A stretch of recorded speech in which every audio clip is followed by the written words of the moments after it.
ਆਤਮ ਸੁਝਾਵ ਹਨ ਉਹਨਾਂ ਨੂੰ ਅਸਲੀਅਤ ਵਿੱਚ ਬਦਲੋ। ਟ੍ਰਾਂਸਲੇਟਿੰਗ ਆਟੋ ਸੁਜੈਸ਼ਨ ਇਨਟੂ ਰਿਐਲਿਟੀ।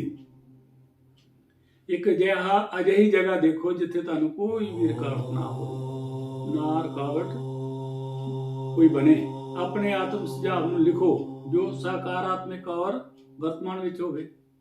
ਇਸ ਵਕਤ ਕੇਵਲ ਆਤਮ ਸੁਝਾਵ ਹੀ ਨਹੀਂ, ਨਾਲ ਨਾਲ ਕਲਪਨਾ ਵੀ ਕੰਮ ਕਰੇਗੀ। ਆਤਮ ਸੁਝਾਵ ਨੂੰ ਦਿਨ ਵਿੱਚ ਘੱਟ ਤੋਂ ਘੱਟ 2 ਵਾਰ ਸਵੇਰੇ ਸ਼ਾਮ ਦੁਹਰਾਓ। ਸੁਬਹ ਮਨ ਸ਼ਾਂਤ, ਧੀਰਜਵਾਨ ਔਰ ਤਾਜ਼ਗੀ ਭਰਿਆ ਹੁੰਦਾ ਹੈ, ਕੁਝ ਵੀ ਸਵੀਕਾਰ ਕਰਨ ਲਈ ਤਿਆਰ ਹੁੰਦਾ ਹੈ। ਔਰ ਰਾਤ ਨੂੰ ਆਪਣੇ ਅਵਚੇਤਨ ਮਨ ਵਿੱਚ ਇੱਕ ਸਕਾਰਾਤਮਕ ਛਵੀ ਸਾਰੀ ਰਾਤ ਅਸਰ ਪਾਉਣ ਲਈ ਛੱਡ ਦਿਓ। ਔਰ ਤੁਸੀਂ ਇਸ ਨੂੰ ਉੱਥੇ ਆਪਣੇ ਸਟicker ਬਣਾ ਕੇ ਲਗਾ ਦਿਓ ਉੱਥੇ ਜਿੱਥੇ ਤੁਹਾਡਾ ਸਾਰਾ ਦਿਨ ਚਰਿਆ ਵਿੱਚ ਆਪ ਜੀ ਦੀ ਨਜ਼ਰ ਪੈਂਦੀ ਹੈ, ਜੋ ਉਹੀ ਗੱਲ ਤੁਹਾਨੂੰ ਨਜ਼ਰ ਆਉਂਦੀ ਹੈ। ਔਰ ਪੂਰਾ ਦਿਨ ਦੇਖਦੇ ਰਹਿਣ ਨਾਲ ਆਪ ਜੀ ਨੂੰ ਇਹਨਾਂ ਨੂੰ ਬਾਰ-ਬਾਰ ਦੁਹਰਾਉਣ ਦਾ ਮੌਕਾ ਮਿਲਦਾ ਹੈ। ਇਸ ਨੂੰ ਲਗਾਤਾਰ 21 ਦਿਨ ਕਰਨ ਨਾਲ ਆਪ ਜੀ ਦੀ ਇਹ ਆਦਤ ਬਣ ਜਾਏਗੀ, ਆਦਤ ਵਿੱਚ ਕਨਵਰਟ ਹੋ ਜਾਏਗਾ, ਜੋ ਲਗਾਤਾਰ ਪਕੜ ਲਏਗੀ, ਭਾਵ ਕੰਟੀਨਿਊ ਹੋ ਜਾਏਗੀ। ਸੋ ਦਾਸ ਇਸ ਭੌਤਿਕਵਾਦੀ ਸੰਸਾਰ ਵਿੱਚ ਰਹਿ ਰਹੇ ਇਨਸਾਨ ਲਈ ਭੌਤਿਕਵਾਦੀ ਸਤਸੰਗ ਰਾਹੀਂ, ਮਟੀਰੀਅਲਿਸਟਿਕ ਸਤਸੰਗ ਵਿੱਚ ਇਨਸਾਨ ਨੂੰ ਅਪਗ੍ਰੇਡ ਹੋਣ ਲਈ ਬੇਨਤੀ ਕਰ ਰਿਹਾ ਸੀ ਔਰ ਬੇਨਤੀ ਕਰਦਾ ਰਹੇਗਾ। ਹੈ ਇਨਸਾਨ, ਕਮ ਸੇ ਕਮ ਤੂੰ ਭੌਤਿਕਵਾਦੀ ਇਨਸਾਨ ਤਾਂ ਵਧੀਆ ਬਣ, ਭਾਵ ਤੂੰ ਤਮੋ ਗੁਣ ਵਿੱਚੋਂ ਨਿਕਲ ਕੇ ਰਜੋ ਗੁਣ, ਮੂਡ ਆਫ ਇਗਨੋਰੈਂਸ ਚੋਂ ਨਿਕਲ ਕੇ ਮੂਡ ਆਫ ਪੈਸ਼ਨ ਵਿੱਚ ਆ। ਰਜੋ ਗੁਣ ਤੂੰ ਸਤੋ ਗੁਣ ਗ੍ਰਹਿਣ ਕਰ, ਮੂਡ ਆਫ ਪੈਸ਼ਨ ਚੋਂ ਨਿਕਲ ਕੇ ਮੂਡ ਆਫ ਗੁਡਨੈਸ ਵਿੱਚ ਆ।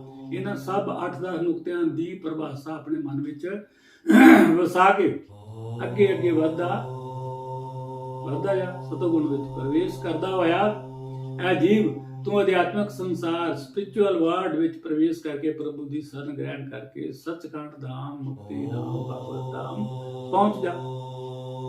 ਬਹੁਤ ਸਾਰੇ ਸੰਸਾਰੀ ਜੀਵ ਜਿਨ੍ਹਾਂ ਨੂੰ ਇਸ ਸੰਸਾਰ ਵਿੱਚ ਬਹੁਤ ਜ਼ਿਆਦਾ ਦੁੱਖ ਭੋਗਣੇ ਪੈ ਰਹੇ ਆ ਔਰ ਬਹੁਤ ਜ਼ਿਆਦਾ ਬੇਸਮਝੀ ਵਿੱਚ ਹੀ ਉਲਝ ਕੇ ਆਪਣਾ ਜੀਵਨ ਕੱਟੀ ਜਾ ਰਹੇ ਆ, ਉਹਨਾਂ ਨੂੰ ਪਰਮਾਰਥ ਦੀ ਸਮਝ ਇਸ ਕਰਕੇ ਨਹੀਂ ਆ ਰਹੀ ਕਿਉਂਕਿ ਸੰਸਾਰੀ ਕਾਨੂੰਨ ਕਾਇਦੇ ਹੀ ਉਸ ਦੀ ਸਮਝ ਤੋਂ ਬਾਹਰ ਹਨ, ਜਦ ਕਿ ਸੰਸਾਰੀ ਕਾਨੂੰਨ ਕਾਇਦੇ ਵੀ ਉਸ ਦੇ ਸੰਵਿਧਾਨ ਦੇ ਉੱਤੇ ਹੀ ਬਣੇ ਹੋਏ, ਉਸ ਦੇ ਨਹੀਂ, ਇਸ ਕੁੱਲ ਮਾਲਕ ਸਾਈਂ ਦੀ ਰੂਹ ਤੇ ਬਣੇ ਹੋਏ। ਜੋ ਇਸ ਦਾ ਕਾਨੂੰਨ ਕਾਇਦਾ ਹੈ ਉਹ ਦੁਨੀਆ ਦਾ ਕਾਨੂੰਨ ਕਾਇਦਾ ਹੈ। ਦਾਸ ਇਹ ਗੱਲ ਦੱਸਣੀ ਚਾਹੇਗਾ ਕਿ ਇਹ ਜੀਵ ਤੂੰ ਅਗਰ ਸੁਖੀ ਹੈ ਤਾਂ ਬਹੁਤ ਚੰਗੀ ਗੱਲ ਹੈ, ਲੇਕਿਨ ਸੁੱਖ ਔਰ ਦੁੱਖ ਨੂੰ ਕੁਝ ਵੀ ਨਾ ਸਮਝ ਕੇ ਤੂੰ ਸਿੱਧਾ ਸੰਤਾਂ ਦੀ ਸ਼ਰਨ ਵਿੱਚ ਆ ਜਾ। ਅਗਰ ਤੂੰ ਦੁਖੀ ਹੈ ਤਾਂ ਸਾਰੇ ਦੁੱਖ ਕੱਟੇ ਜਾਣਗੇ, ਅਗਰ ਸੁਖੀ ਹੈ ਤਾਂ ਸਾਰੇ ਭੁਲੇਖੇ ਨਿਕਲ ਜਾਣਗੇ ਜਿਨ੍ਹਾਂ ਵਿੱਚ ਤੂੰ ਦਿਨ ਰਾਤ ਪਿਆ ਗੁਜ਼ਰ ਰਿਹਾ ਹੈ ਔਰ ਉਹਨਾਂ ਨੂੰ ਤੂੰ ਸੁੱਖ ਸਮਝਦਾ ਹੈ। ਇਹ ਸੁੱਖ ਨਹੀਂ ਹਨ, ਇਹ ਮਾਇਆ ਹੋਈ ਦੁਨੀਆ ਦੇ ਸੰਸਾਰ ਕੇ ਜੰਜਾਲ ਹਨ। ਤੂੰ ਸੰਤਾਂ ਕੋਲੋਂ ਨਾਮਦਾਨ ਪ੍ਰਾਪਤ ਕਰਕੇ ਉਸ ਦੀ ਕਮਾਈ ਕਰਕੇ ਲੋਕ ਸੁਖੀ ਔਰ ਪਰਲੋਕ ਸੁਹੇਲਾ ਹੋ ਜਾ। ਸੋ ਅੱਗੇ ਇੱਕ ਮੇਨ ਗੱਲ ਹੈ ਕਿ ਸਾਨੂੰ ਆਪਣੀ ਜਿਹੜੀ ਨਜ਼ਰ ਹੈ ਆਪਣੇ ਲਕਸ਼ ਉੱਪਰ ਰੱਖਣੀ ਚਾਹੀਦੀ ਹੈ ਕਿ your eyes upon the goal। ਗਿਆਨ ਤੁਹਾਨੂੰ ਮੰਜ਼ਿਲ ਤੱਕ ਪਹੁੰਚਾ ਸਕਦਾ ਹੈ ਬਸ਼ਰਤੇ ਤੁਹਾਨੂੰ ਆਪਣੀ ਮੰਜ਼ਿਲ ਦਾ ਪਤਾ ਹੋਵੇ। ਇੱਕ ਛੋਟੀ ਜਿਹੀ ਸਾਖੀ ਹੈ ਕਿ ਇੱਕ ਰਿਸ਼ੀ ਮੁਨੀ ਆਪਣੇ ਸਿਸ਼ਾਂ ਨੂੰ ਤੀਰ ਅੰਦਾਜ਼ੀ ਕਰਨੀ ਸਿਖਾ ਰਿਹਾ ਸੀ। ਉਸਨੇ ਲਕਸ਼ੇ ਦੇ ਰੂਪ ਵਿੱਚ ਇੱਕ ਲੱਕੜ ਦੀ ਚਿੜੀ ਰੱਖੀ ਜਿਸ ਨੂੰ ਦਰਖਤ ਉੱਤੇ ਟੰਗ ਦਿੱਤਾ ਔਰ ਸਿਸ਼ਾਂ ਨੂੰ ਉਸ ਚਿੜੀ ਦੀ ਅੱਖ ਦਾ ਨਿਸ਼ਾਨਾ ਲਗਾਉਣ ਲਈ ਕਿਹਾ। ਉਸਨੇ ਪਹਿਲੇ ਸਿਸ਼ ਨੂੰ ਪੁੱਛਿਆ, ਤੈਨੂੰ ਕੀ ਦਿਖਾਈ ਦੇ ਰਿਹਾ ਹੈ? ਸਿਸ਼ ਨੇ ਕਿਹਾ, ਇੱਕ ਦਰਖਤ, ਉਸ ਦੀਆਂ ਟਾਹਣੀਆਂ, ਪੱਤੇ, ਆਕਾਸ਼, ਚਿੜੀ ਔਰ ਚਿੜੀ ਦੀ ਅੱਖ ਦੇਖ ਰਿਹਾ। ਰਿਸ਼ੀ ਨੇ ਉਸਨੂੰ ਇੰਤਜ਼ਾਰ ਕਰਨ ਲਈ ਕਿਹਾ ਔਰ ਤਦ ਉਸਨੇ ਦੂਸਰੇ ਸਿਸ਼ ਨੂੰ ਸਵਾਲ ਕੀਤਾ ਕਿ ਤੈਨੂੰ ਕੀ ਦਿਖ ਰਿਹਾ ਹੈ? ਦੂਸਰੇ ਸਿਸ਼ ਨੇ ਜਵਾਬ ਦਿੱਤਾ ਕਿ ਮੈਨੂੰ ਸਿਰਫ ਚਿੜੀ ਦੀ ਅੱਖ ਦਿਖਾਈ ਦੇ ਰਹੀ ਹੈ। ऋषि ने कहा, बहुत अच्छा, अब तीर चलाओ। तीर सीधा जाके चिड़ी की आंख में लगा। सो आदमी दा लक्ष्य की है और नज़र लक्ष्य अपने लक्ष्य ते रखो। नज़र अपने लक्ष्य ते रखो। गल तां बननी है अगर असीं अपने मकसद ਵੱਲ ਧਿਆਨ नहीं ਲਵਾਂਗੇ ਤਾਂ ਆਪਣੇ ਲਕष्य ਨੂੰ ਹਾਸਲ नहीं कर पावांगे। अपने मकसद ਦੇ ਧਿਆਨ ਰੱਖਣਾ ਮੁਸ਼ਕਲ ਕੰਮ ਹੈ। ਆਪਣੇ ਮਕਸਦ ਤੇ ਧਿਆਨ ਰੱਖਣਾ ਮੁਸ਼ਕਲ ਕੰਮ ਹੈ ਮਗਰ ਇਹ ਇੱਕ ਕਲਾ ਹੈ ਜਿਸ ਨੂੰ ਸਿੱਖਿਆ ਜਾ ਸਕਦਾ ਹੈ। तो लक्ष्य क्यों जरूरी है? Why are goal important?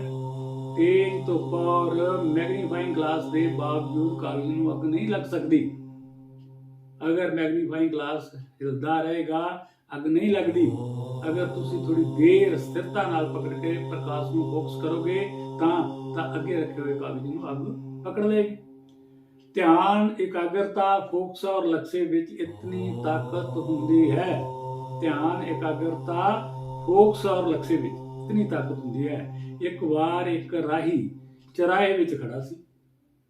ਉਸਨੇ ਇੱਕ ਬਜ਼ੁਰਗ ਕੋਲੋਂ ਪੁੱਛਿਆ, ਇਹ ਸੜਕ ਮੈਨੂੰ ਕਿੱਥੇ ਲੈ ਜਾਏਗੀ? ਬਜ਼ੁਰਗ ਨੇ ਪਲਟ ਕੇ ਪੁੱਛਿਆ, ਤੁਸੀਂ ਕਿੱਥੇ ਜਾਣਾ ਹੈ ਜਾਂ ਤੁਸੀਂ ਕਿੱਥੇ ਜਾਣਾ ਚਾਹੁੰਦੇ ਹੋ? ਉਸ ਰਾਹੀ ਨੇ ਕਿਹਾ, ਮੈਨੂੰ ਪਤਾ ਨਹੀਂ ਮੈਂ ਕਿੱਥੇ ਜਾਣਾ ਹੈ। ਤਾਂ ਬਜ਼ੁਰਗ ਨੇ ਕਿਹਾ, ਤਦ ਕਿਸੇ ਵੀ ਰਾਹ ਪੈ ਜਾ, ਕਿਸੇ ਪਾਸੇ ਨੂੰ ਵੀ ਇਹ ਸੜਕ ਪਕੜਦਾ ਹੈ, ਕੋਈ ਫਰਕ ਨਹੀਂ ਪੈਣ ਵਾਲਾ। ਇਸੇ ਤਰ੍ਹਾਂ ਕਿ ਕਦੇ ਤੁਸੀਂ ਕਿਸੇ ਟ੍ਰੇਨ ਜਾਂ ਬੱਸ ਵਿੱਚ ਬੈਠੋਗੇ ਜਿਸ ਬਾਰੇ ਤੁਸੀਂ ਜਾਣਦੇ ਹੀ ਨਹੀਂ ਕਿ ਇਹ ਕਿੱਥੇ ਜਾ ਰਹੀ ਹੈ, ਹਰਗਿਜ਼ ਨਹੀਂ। ਲੋਕ ਅਜਿਹੀ ਬੱਸ ਵਿੱਚ ਤਾਂ ਨਹੀਂ ਬੈਠਦੇ, ਲੇਕਿਨ ਉਹ ਜ਼ਿੰਦਗੀ ਦੇ ਸਫ਼ਰ ਲਈ ਬਿਨਾਂ ਲਕਸ਼ੇ ਦੇ ਚੱਲਣ ਲਈ ਕਿਉਂ ਤਿਆਰ ਹੋ ਜਾਂਦੇ ਹਨ? ਬਹੁਤ ਵੱਡਾ ਸਵਾਲ ਹੈ। ਅਸੀਂ ਆਪਣੀ ਜ਼ਿੰਦਗੀ ਬਿਨਾਂ ਲਕਸ਼ੇ ਦੇ ਚੱਲ ਰਹੇ ਹਾਂ। ਕੋਈ ਲਕਸ਼ੇ ਹੀ ਨਹੀਂ ਤੈਅ ਕੀਤਾ ਕਿ ਜੀਵਨ ਨੂੰ ਲੈ ਕੇ ਕਿੱਥੇ ਪਹੁੰਚਣਾ ਹੈ, ਜਦਕਿ ਲਕਸ਼ੇ ਦਿਸ਼ਾ ਦਾ ਅਹਿਸਾਸ ਕਰਾਉਂਦਾ ਹੈ। ਲੋਕ ਅਕਸਰ ਇੱਛਾ ਜਾਂ ਸੁਪਨਿਆਂ ਨੂੰ ਲਕਸ਼ੇ ਸਮਝ ਬੈਠਦੇ ਹਨ, जबकि सपने और इच्छाएं सिर्फ चाहत है और चाहत कमजोर हुंदी है। इंसान दी चाहत विच मजबूती तां हुंदी है जद ए इन्हां पंज गल्लां दी बुनियाद ते टिक जाए। दिशा, किस दिशा से चलना है? अर्पणता, दृढ़ निश्चय, अनुशासन और समय सीमा,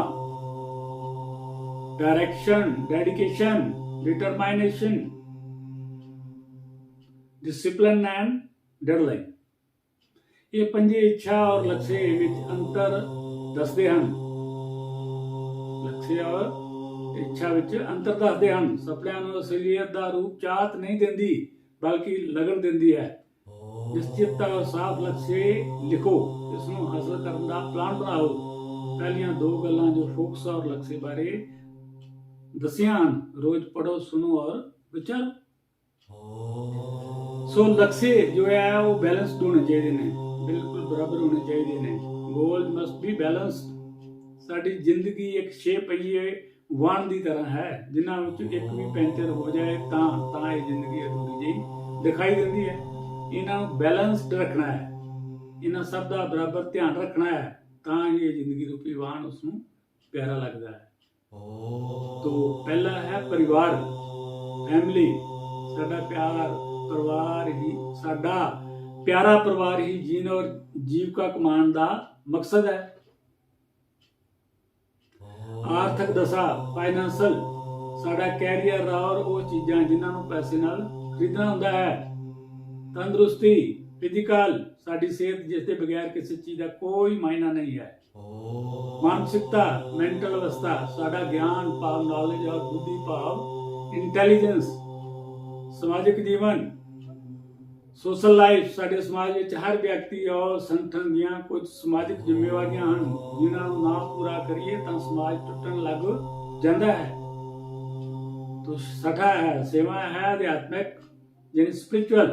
साडे जीवन की कीमत नैतिकता और चरित्र नूं दर्शांदा है। जिस जीव विच अध्यात्मिकता नहीं है उसकी गड्डी इस संसार विच ही परमानेंट खड़ी हो जाती है और कसूता फस जाता है। यह अध्यात्मिकता ना पूरी करने से जीव 84 लाख जीवन के घेरे विच फस जाता है।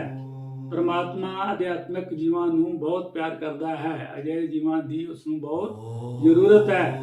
ਪਰਮ ਪਿਤਾ ਪਰਮਾਤਮਾ ਦਾ ਜੋ ਮਿਲ ਮਿਲਾਪ ਦਾ ਸੰਵਿਧਾਨ ਹੈ, ਉਸ ਵਿੱਚ ਅਧਿਆਤਮਿਕਤਾ ਜ਼ਰੂਰੀ ਗੁਣ ਹੈ। ਇਸ ਕਰਕੇ ਹੀ ਸੰਤਾਂ ਇਸ ਗ੍ਰਸਥ ਜੀਵਨ ਨੂੰ ਸਭ ਤੋਂ ਉੱਤਮ ਔਰ ਉੱਤਮ ਭਗਤੀ ਦਾ ਮਾਰਗ ਦੱਸਦੇ ਹਨ, ਕਿਉਂਕਿ ਇਹ ਸਾਰੇ ਗੁਣਾਂ ਦੀ ਪੂਰਤੀ ਕਰਦਾ ਹੈ। ਗ੍ਰਸਥੀ ਪਰਮਾਤਮਾ ਨਾਲ ਮਿਲਾਪ ਕਰਦਾ ਹੈ। ਇਹਨਾਂ ਸਭ ਨੂੰ ਜ਼ਰੂਰਤ ਮੁਤਾਬਕ ਹੀ ਰੱਖਣਾ ਹੈ। ਲਾਲਚ ਵਿੱਚ ਪੈ ਕੇ ਆਪਣਾ ਪਰਮਾਤਮਾ ਨਾਲ ਮਿਲਾਪ ਖਰਾਬ ਨਹੀਂ ਕਰ ਲੈਣਾ। ਕਈ ਜੀਵ ਆਪਣੇ ਪਰਿਵਾਰ ਦੇ ਮੋਹ ਵਿੱਚ ਔਰ ਕਈ ਆਪਣੇ ਆਰਥਿਕ ਦਸ਼ਾ ਬਹੁਤ ਵਧੀਆ ਕਰਨ ਦੇ ਚੱਕਰ ਵਿੱਚ ਪੈ ਜਾਂਦੇ ਹਨ। ਇਹਨਾਂ ਵਿੱਚ ਮਾਨਸਿਕਤਾ ਭਾਵ ਮੈਂਟਲ ਗਿਆਨ ਔਰ ਬੁੱਧੀ ਤੇ ਵੀ ਮਾਨ ਨਹੀਂ ਕਰਨਾ ਚਾਹੀਦਾ, ਕਿਉਂਕਿ ਮਾਨ ਹੰਕਾਰ ਵੀ ਪਰਮਾਤਮਾ ਵਿੱਚ ਰੁਕਾਵਟ ਬਣ ਜਾਂਦੇ ਹਨ। ਸੋਸ਼ਲ ਦੁਨੀਆ ਸਮਾਜ ਵਿੱਚ ਆਪਣੀ ਇੱਜ਼ਤ ਮਾਨ ਸ਼ੋਹਰਤ ਦੇ ਚੱਕਰ ਵਿੱਚ ਵੀ ਪਰਮਾਤਮਾ ਤੋਂ ਪਿੱਛੇ ਰਹਿ ਜਾਂਦੇ ਹਨ। ਛੇਵਾਂ ਹੈ ਅਧਿਆਤਮਿਕਤਾ ਤਾਂ ਹੈ ਬਹੁਤ ਵਧੀਆ ਗੁਣ ਜੋ ਪ੍ਰਭੂ ਪਰਮੇਸ਼ਰ ਨੂੰ ਬਹੁਤ ਪਿਆਰਾ ਲੱਗਦਾ ਹੈ। ਜ਼ਿੰਦਗੀ ਵਿੱਚ ਲੰਬੇ ਕਦਮ ਵਧਾਣੇ ਭਾਵੇਂ ਮੁਸ਼ਕਲ ਹਨ, ਪਰ ਇੰਚ ਕਰਕੇ ਵਧਣਾ ਬਹੁਤ ਆਸਾਨ ਹੁੰਦਾ ਹੈ। ਅਧਿਆਤਮਿਕਤਾ ਵੱਲ ਇੰਚ ਕਰਕੇ ਵਧਦੇ ਜਾਓ। ਸਾਨੂੰ ਇੱਕ ਗ੍ਰਸਤੀ ਵਾਲੇ ਜ਼ਿੰਮੇਵਾਰੀਆਂ ਪੂਰੀਆਂ ਕਰਦੇ ਹੋਏ ਥੋੜਾ ਇਸ ਪ੍ਰਭੂ ਪਰਮੇਸ਼ਰ ਦੇ ਰਸਤੇ ਦੇ ਅੱਗੇ ਵਧਦੇ ਰਹਿਣਾ ਚਾਹੀਦਾ ਹੈ, ਤਾਂ ਜੋ ਆਖਰਕਾਰ ਇਸ ਪਰਮਾਤਮਾ ਨਾਲ ਮਿਲਾਪ ਕਰਕੇ ਜੀਵਨ ਸਫਲ ਕਰ ਸਕੀਏ।